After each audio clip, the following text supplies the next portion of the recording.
Hello friends, मेरे channel wealth creation में आप सभी का बहुत बहुत स्वागत है। दोस्तों, इस वीडियो में मैं एक राज बताने वाला हूं, आपको एक सीक्रेट बताने वाला हूं जो कि किसी ने नहीं बताया होगा आज तक आपको। आज मैं आपको बताने वाला हूं कि कब हमें प्रॉफिट बुकिंग करनी शुरू कर देनी चाहिए, कब हमें अपने डीपी से माल खाली कर देना शुरू कर देना चाहिए।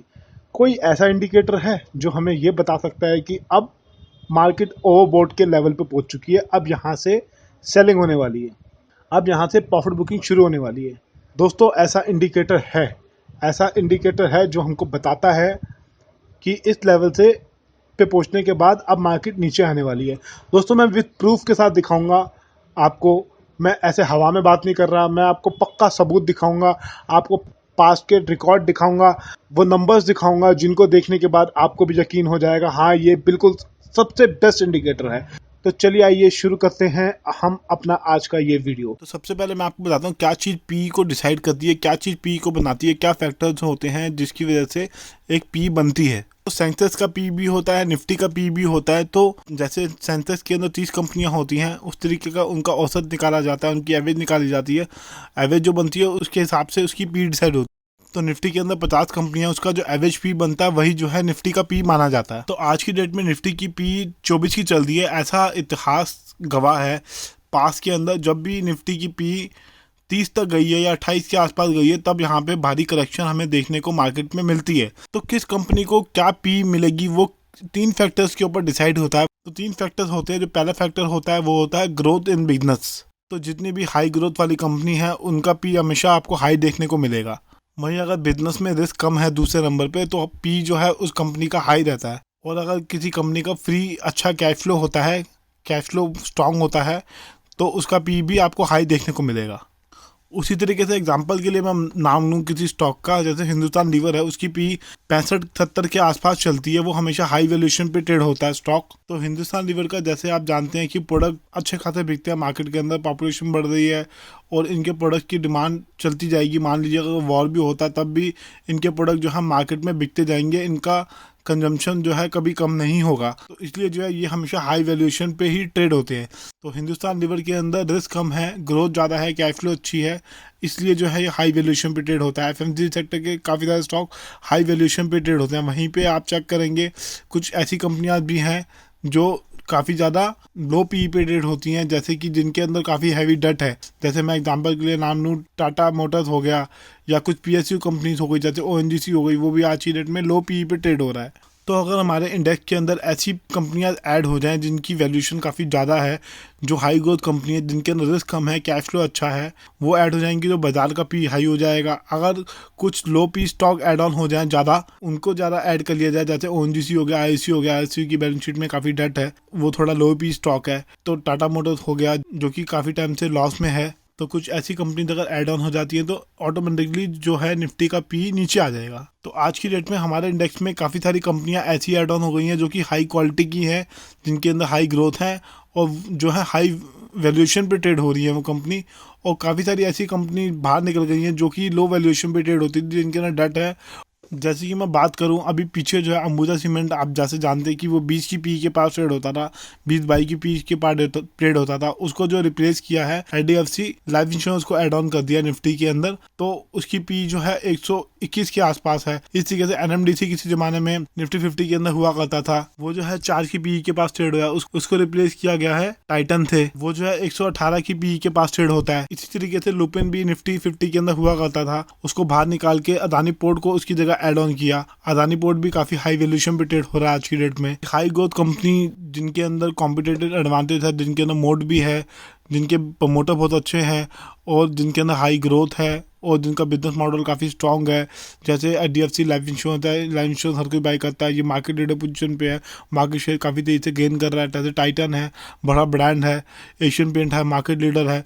तो ऐसे हाई वैल्यूएशन वाली अगर कंपनियां निफ्टी के अंदर शामिल हो जाती हैं, निफ्टी 50 के अंदर शामिल हो जाती हैं, तो ऑटोमेटिकली निफ्टी का पी जो है बढ़ जाएगा। तो निफ्टी के अंदर अच्छी क्वालिटी की स्टेबल बिजनेस जो है ऐड ऑन होते जा रहे हैं। तो यही वो कारण है जिसकी वजह से निफ्टी का पी, बाजार का पी बढ़ता चला जा रहा है। उसके बाद दूसरा एक बड़ा कारण है जो कि बाजार की पी को इफेक्ट करता है, वो होता है इंटरेस्ट रेट। जब इंटरेस्ट रेट हाई साइड पे होते हैं तो हर कोई सोचता है कि मैं एफडी करवाऊं, शांति से मुझे फिक्स इंटरेस्ट मिल जाए। जैसे पहले के ज़माने में, जैसे 2010 के आसपास 10% का इंटरेस्ट रेट हुआ करता था, तब लोगों का इंटरेस्ट इतना नहीं था कि मैं स्टॉक मार्केट में पैसे लगाऊँ। जैसे आज की डेट में इंटरेस्ट रेट 5% के आसपास हो चुका है, तो काफ़ी लोगों का इंटरेस्ट जो है स्टॉक मार्केट की तरफ बढ़ गया है। वो जो है स्टॉक मार्केट में इन्वेस्ट करने लग गए हैं, क्योंकि वो कहते हैं यहाँ पे हमें अच्छा रिटर्न मिल सकता है। जैसे काफ़ी सारी हाई डिविडेंड पेइंग कंपनी है, उसके अंदर ही 10% 5% तक का हमें डिविडेंड मिल रहा है। तो वो सोचते हैं क्यों ना हम इस टाइप की कंपनीज़ के अंदर इन्वेस्ट करें और अच्छा रिटर्न कमाएं। तो जब इंटरेस्ट रेट कम होते हैं तो मार्केट के अंदर वैल्यूएशन काफ़ी हाई हो जाते हैं, पैसा अच्छी क्वांटिटी में मार्केट में आना लगता है, तो बाजार में पैसे का फ्लो बढ़ जाता है, तो ऑटोमेटिकली निफ्टी की वैल्यूएशन पे ही फ़र्क पड़ता है। तो जब पैसे का फ्लो बढ़ जाता है ज़्यादा, तो ऑटोमेटिकली बाजार में वैल्यूएशन भी रिच होने लग जाते हैं। आइए दोस्तों, थोड़ा डिटेल में बात करते हैं, पास के डाटा को एनालाइज करते हैं। आइए मैं आपको थोड़ा और डिटेल में समझाता हूँ, आपको और अच्छे से क्लियर पिक्चर मिलेगी, क्लियर आपको समझ आएगा। दोस्तों, सबसे पहले आपको एनएससी इंडिया की वेबसाइट खोलनी होगी। आप एनएससी इंडिया की वेबसाइट पे आइए। उसके बाद आपको एक प्रोडक्ट वाले कॉलम पे आना है। उसके बाद इंडिकेटर पे क्लिक करना है आपको, इंडिकेटर्स। कुछ इस तरीके का हमारा ये पेज खुलने वाला है। इस तरीके का पेज खुल जाएगा कुछ हमारा। उसके बाद आपको क्लिक करना है हिस्टोरिकल डाटा पे। हिस्टोरिकल डाटा पे क्लिक करेंगे तो काफ़ी सारी चीज़ें आ जाएंगी। यहाँ पे आपको इस पे क्लिक करना है, पी रेशियो, इस पे इसको क्लिक करेंगे आप तो हमारा कुछ इस तरीके का खुल जाएगा। दोस्तों, ये बेसिकली क्या है, ये निफ्टी की पी है। जैसे स्टॉक की पी होती है ना, ऐसे निफ्टी की पी है। ये जो निफ्टी जो है 50 शेयर से बना है, इनके मूवमेंट से काफ़ी फर्क पड़ता है। तो निफ्टी का एक एवरेज निकलता है, एक पी रेशियो निकलती है। वो जब एक लेवल के ऊपर चली जाती है तो उसके बाद सेलिंग होनी शुरू हो जाती है मार्केट में। मैं प्रूफ के साथ आपको दिखा रहा हूँ। इसमें आपको ये खोलने के बाद यहाँ पे टाइम पीरियड डालना है। आप जिस भी टाइम पीरियड का जानना चाहते हैं, सबसे पहले इसको क्लिक करना होगा, पी रेशियो को। उसके बाद यहाँ पे टाइम पीरियड डालेंगे। जैसे कि आप 2001 का जानना चाहते हैं, जनवरी 1 2000 का जैसे मैं खोल लेता हूँ। 2000 में हमारा मार्केट क्रैश हुआ था, और कब से किस टाइम तक का जानना चाहते हैं वो यहाँ आप डालेंगे, उस तरीके से आ जाएगा। मैंने ऑलरेडी खोल के रखे हैं पेज कुछ। जैसे मैंने जनवरी का खोल के रखा है। 3 जनवरी 2002 को हमारी निफ्टी की पी थी 25.91, ठीक है। उसके बाद ये चलती गई। जो मैक्सिमम पी गई है वो 21 फरवरी 2000 को गई है 28 की पी। दोस्तों, ये एक और निफ्टी का चार्ट है। 2000 में निफ्टी जो थी फरवरी के टाइम 1600 थी। उसके बाद मार्केट क्रैश की तो निफ्टी 1035 तक आई थी। फिर मतलब काफ़ी तगड़ा क्रैश आया था यहाँ पे। देखिए 28 की मैक्सिमम गई है ये। उसके बाद नीचे ही आना शुरू हो गया ये। देखिए 24 की पी, 25 की, 23 की, 21 की, 20 की, 19 की, 18 की, देखा। उसके बाद ये नीचे गिर गई। तो मैक्सिमम लेवल ये 28 का है। उसके बाद ये नीचे आना शुरू हो गया निफ्टी की पी, और मार्केट में करेक्शन आनी शुरू हो गई। उसी तरीके से मैंने एक और डाटा निकाला है। जनवरी 2008, जब एफआईआई ने बहुत गंदी सेलिंग की थी, जब मार्केट में बहुत तगड़ा क्रैश आया था, वो दोस्तों ये टाइम था जब निफ्टी हमारी 6200 तक पहुंच गई थी। 6200 से 2700 तक आ गई थी।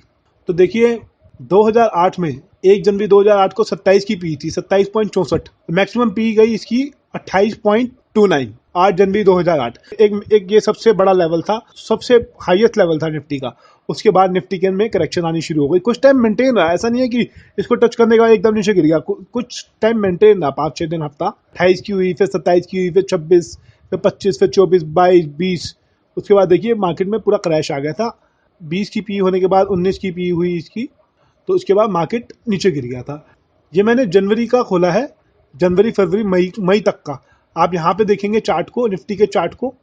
जनवरी के महीने में ही पीक मारा था, उसके बाद नीचे आना शुरू हो गया।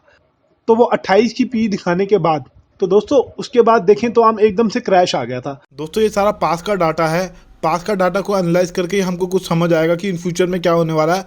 इन फ्यूचर में निफ्टी की भी काफ़ी ज़्यादा ऊपर गई थी, उसके बारे में हम डिटेल में डिस्कशन करेंगे अभी। लेकिन आप वीडियो को स्किप मत कीजिएगा, पूरा एंड तक देखिएगा, तभी आपको पूरी बात समझ आएगी कि क्या करना चाहिए आज की डेट में। तो दोस्तों उसके बाद ये 2009 का है। उसके बाद हम देखें जब मार्केट में बहुत तगड़ा क्रैश आ गया था 1 जनवरी 2009 को, फिर 13 की पी हो गई, फिर 12 की पी हो गई, फिर 11 की पी हो गई।